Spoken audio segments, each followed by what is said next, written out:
Hello. I want to thank you for taking the time to watch this message today. My prayer is that God will speak to you through this message, that you will hear something that will help you grow as a Christian. You will hear something that will help you mature as a follower of Jesus Christ. If I can answer any of your questions, please email me. My email address is really simple. It's pepper@fbcmv.com. And again, thanks for taking the time to watch today. My prayer is God will use it in your life. Now, enjoy the message. Well, we're going to continue on. Now we're in for a real treat. Ridley Briggs. Ridley's a star in our show. Ridley Briggs. Are you 91 years old for sure? Are you really 91?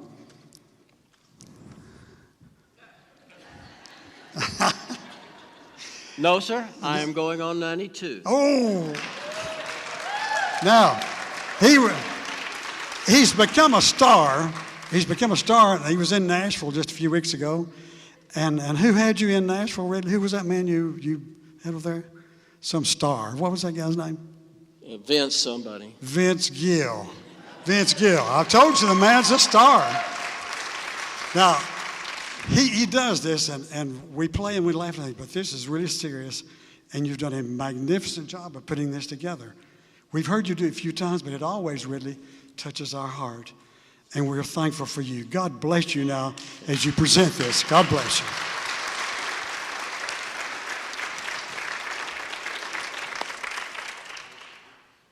I've got something I've got to tell you. Brian, I am a hero. Now, wait, don't leave. I want to explain why I am a hero. A few months ago, Bob Kerr and I went to Washington, D.C. on the Veterans Honor Flight.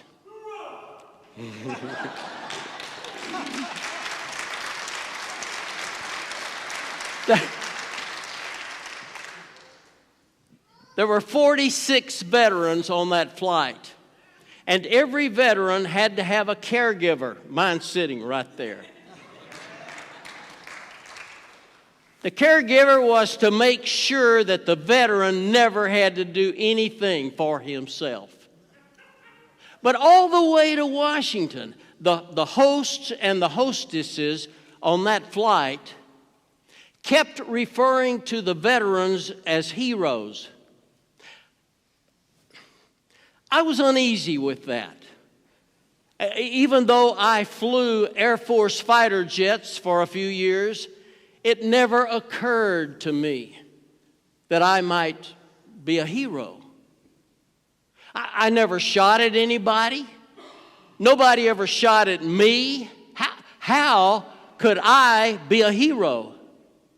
And then, Bob, that first afternoon, we were at the magnificent World War II Memorial in Arlington National Cemetery. And a man came walking up to me, and he said, "Sir, may I have my picture made with you?" I was startled, but I said, "Sure." So he handed his camera to my caregiver, who took our picture. And then I turned to the man and I said, "Sir, I'm Ridley Briggs. What's your name?" And he said, "My name is Thomas." I said, "Thomas, nice to meet you. Where are you from?" He said, "I am from Austria, and my people thank you and your American soldiers every day for saving us from the Germans." It dawned on me, I am a hero. I really am. At least to Thomas. I'm a hero to Thomas. because I represented to him those incredible American kids who gave their lives to save him and his people from the godless Nazi regime. Later that day, we went to the Korean War Memorial. I was really looking forward to being there. For you see, I had heard about the wall. There's a wall there that has over 36,000 names of American kids who gave their lives to save the Korean people from communism. I found it. I found what I was looking for. Billy Earl Holiday.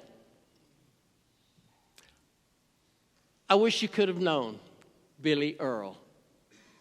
He was a neat kid. We first met in the 4th grade. When we graduated from high school, I went to college. He was drafted into the Army. Soon after that, our country went to war in Korea. I never saw Billy Earl again. A communist sniper killed him on a frozen hill in North Korea. I don't remember much about the funeral. I remember those 2 young soldiers there at Billy Earl's casket, one at the head and one at the foot. Every move they made was so precise, so meticulous. Their white gloves matched perfectly the red, white, and blue of the flag that was draped across Billy Earl's casket. When the bugler finished playing taps, those 2 soldiers took that flag and folded it precisely into a perfect triangle. And then one of them did a left face, walked the 3 or 4 steps to Billy Earl's mom, went down on one knee, and handed the flag to her. I couldn't hear everything they were saying, but I caught words like honor and brave and love and friends. I don't know this for sure, but I was told later that she took that flag home, put it in a prominent place in her living room, and it never left that spot until the day she died.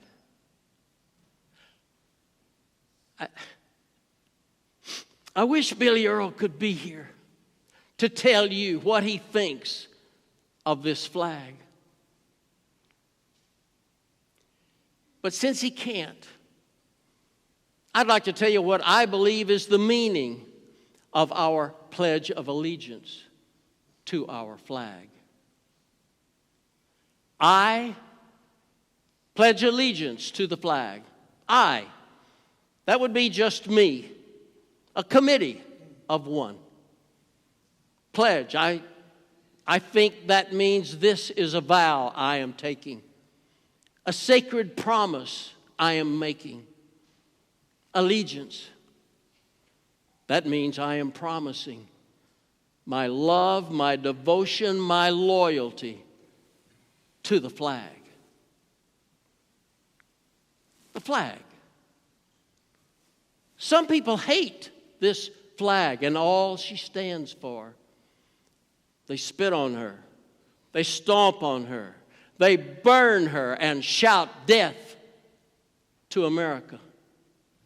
Wealthy, millionaire college students from our most prestigious universities refuse to stand and pay their respect to her.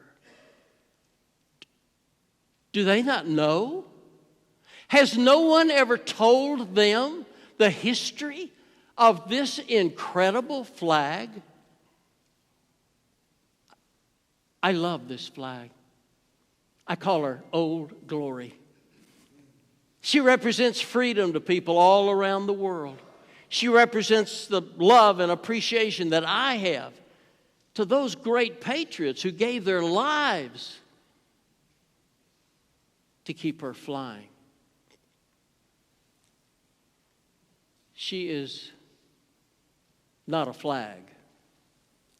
She is the flag of the United States of America.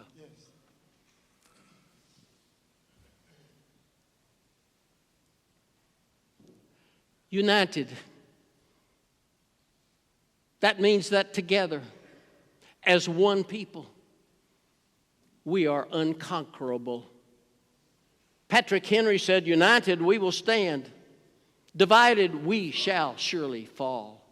States of America, 50 of us, whose people love and are proud of their individual state, but who will fight to the death to protect those states that make up this great nation. To the republic for which it stands. Republic, that would be a combination of states whose people have invested sovereign power into individual leaders that they have elected to govern. That great power flows from the people to the leaders, not from the leaders to the people. One nation under God. That would be our republic, formed under the divine guidance of Almighty God Himself. Imagine in the 6,000-year history of human civilization, no other country has ever been formed with freedom and individual rights, its primary objective, with the genius of a Constitution and a Bill of Rights. Indivisible. It took a terrible war between ourselves to convince us that we must stand together as Americans. We must not allow anything or anybody to divide us. Indivisible. With liberty and justice for all.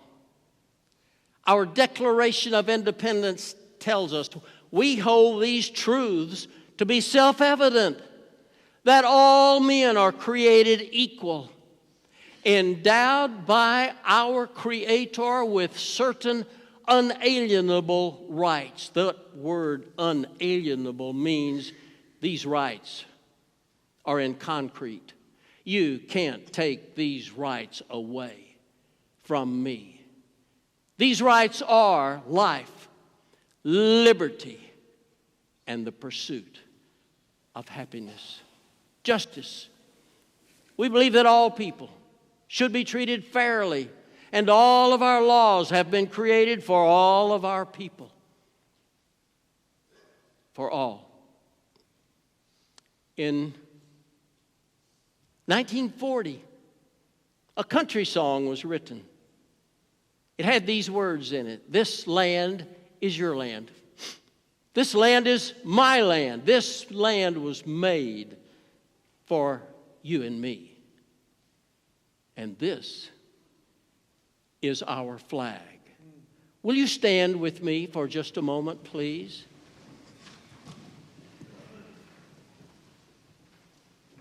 Attention, salute, pledge. I pledge allegiance to the flag of the United States of America and to the republic for which it stands, one nation under God, indivisible, with liberty and justice for all. Thank you. A few moments ago, sit down, please. I mentioned that I love this flag, that I call her Old Glory. Many stories and songs and essays have been written about her. of all of these, my favorite story is about the writing of the Star-Spangled Banner by Francis Scott Key in 1814, when this flag had 15 stars and 15 stripes. Francis Scott Key was a 35-year-old lawyer in Washington, D.C. During the War of 1812, the British had come back to reclaim these precious colonies that she had lost during the American Revolutionary War. And in 1814, she burned our capital in Washington, D.C. to the ground. The key battle would now be at Fort McHenry on the edge of Chesapeake Bay in Maryland. The British had positioned 50 warships in the bay, and 16 of those warships were close enough to blast Fort McHenry off of the map. At the same time, a good friend of Francis Scott Key's, a doctor named William Beans, was captured by the British. And Francis Scott Key offered to try to negotiate his release. He was being held on the lead ship in Chesapeake Bay. Because of the doctor's excellent treatment of British war prisoners, Key was able to acquire the release of his friend, William Beans. But the admiral would not release them until the battle for Fort McHenry had ended, and he figured it would be quickly. And for 25 straight hours, the rockets and the bombs fell on Fort McHenry from the battleships in Chesapeake Bay. Francis Scott Key could not see the flag. It was important because a flag denoted ownership of the fort. And he looked, he watched all night long. But too much smoke, too much haze, too dark. He could not tell whether that flag was still the Stars and Stripes or whether the Union Jack of the British Empire had been put in his place. Even though the bombs were bursting in the air, that gave off light. The rockets were leaving a red glare, that gave off light, but he couldn't tell which flag it was. And then, oh, praise God, then the morning came, and there she was. Old Glory had survived. And the Americans were once again victors over the massive British Empire. Francis Scott Key was exuberant. He took an old letter out of his pocket, turned it over, and on the back of that envelope, he wrote a poem. We now know that poem as the Star-Spangled Banner. And it was made into a song. And the song became very popular all over our country. And then in 1931, our Congress made the Star-Spangled Banner our national anthem. And President Woodrow Wilson signed it into law. But listen, that's not the end of the story. Most of you may not know that Key wrote 4 verses to that poem. And I believe the last 4 lines of that final verse will be a good close for my presentation. Here's what it says. Then conquer we must, for our cause it is just, and this be our motto. In God is our trust. And the star-spangled banner in triumph shall wave over the land of the free and the home of the brave. Not only did Francis Scott Key's poem become our national anthem, but in 1955, the words, "In God we trust," from his poem, was ordered to be printed on every coin and on every piece of currency that the United States Mint printed from that point on. And those words became our official national anthem. And all of this took place because there's a war going on. There's a young lawyer in Washington, D.C. His friend is captured by the British. He volunteers to go out and try to negotiate a release. He gets the release negotiated, but he can't leave the ship. So he stays on the ship and he watches the British bombard Fort McHenry. And Old Glory still stays and stands, and the fort is still ours. And Francis Scott Key, this young lawyer, says, I've got to write a poem. And he writes a poem. And that poem becomes, 150 years later, becomes our national anthem. And not only that, but a little lone,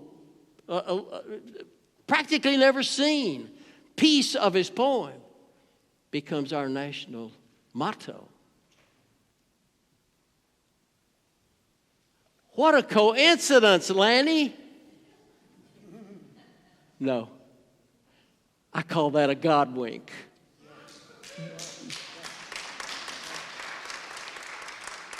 God knew. He knew from the very beginning exactly where he was going. He wanted in God, this is our country. God knew. And this country is a Christian nation. God bless our flag. She's my flag. I call her Old Glory. Thank you, dear ones. Thank you, Ridley. Thank you, Ridley. Great job. Great job. I want to thank you for watching today. I trust that something you heard helped you spiritually. I pray that something that you heard in the message challenged you to be a follower of Jesus Christ. Maybe for the first time, but if you already are, I pray that the challenge you received today was to walk closer to Him. If you do have questions about what it means to be a follower of Jesus Christ, I would love to answer them. Please email me. My email address is pepper@fbcmv.com. If you would like more information about First Baptist Church, Mount Vernon, you can go to our website. It's fbcmv.com. You have a great day today. And again, thanks for watching.